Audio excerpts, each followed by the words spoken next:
Welcome to That's Good Broncos. I am Brandon Perna, your Broncos training camp professional that will be absent the first 4 days of training camp so I can get drunk at 9,000 feet in the mountains. Before I go, I wanted to make a video and discuss what we need to see from the Broncos during training camp, which is happening probably right this second as they prepare for the season. I also wanted to remind everybody that Tom Brady is still suspended for the first 4 games of the season. Also, Von Miller posted me on his Snapchat, right there. So make sure you tweet this to Von Miller, point out who I am, and tell him how fucking important I am. And then maybe he'll hire me to run his YouTube channel. That's Good Broncos.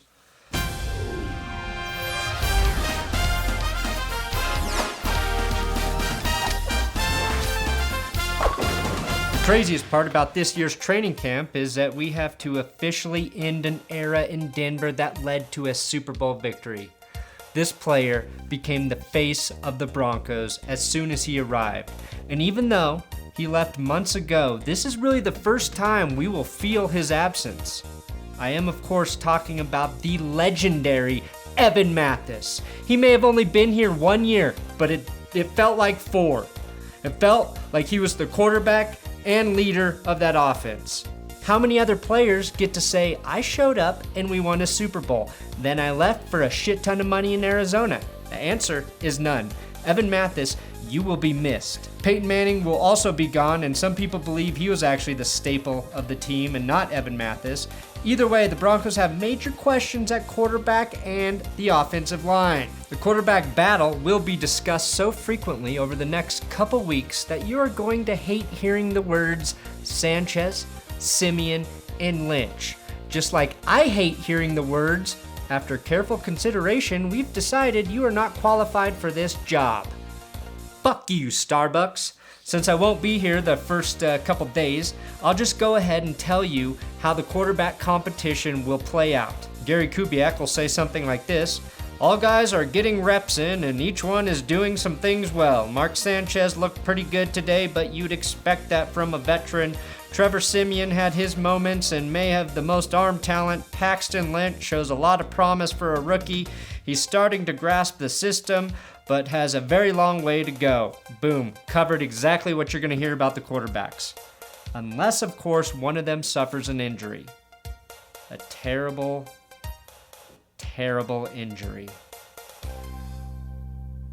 But nobody's wishing for that. This is the first true quarterback battle the Broncos have had since Tommy Maddox almost stole John Elway's job in the 90s.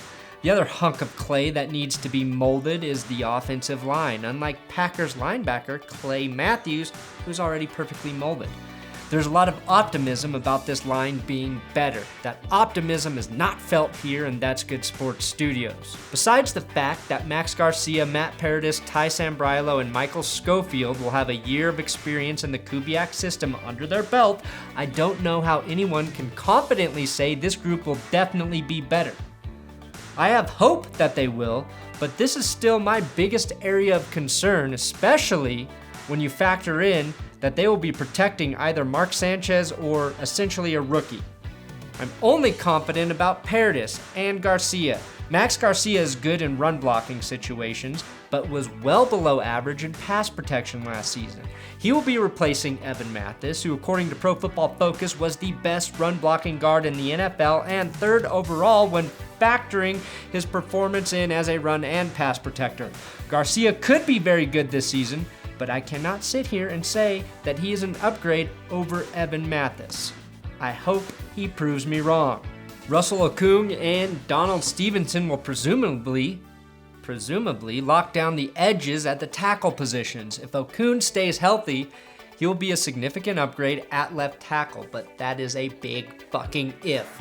I will say Okung playing through an injury is an average left tackle, and if he is healthy, he will be well above. Donald Stevenson, even if you know nothing about him, which you don't because nobody ever heard of him before he arrived in Denver, should be an upgrade at right tackle, as that was the single biggest deficiency in the offense last season. Stevenson has not played much over the last 2 years. Hopefully, that means his body is strong and healthy, or it could also mean that he's not very good.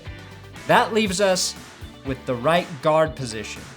which will either be Ty Sambrailo, maybe Michael Schofield moving over, or Connor McGovern, assuming he develops quickly, like very quickly. Now, moving to the defensive side of the football, according to everyone on planet Earth, it's still pretty damn good.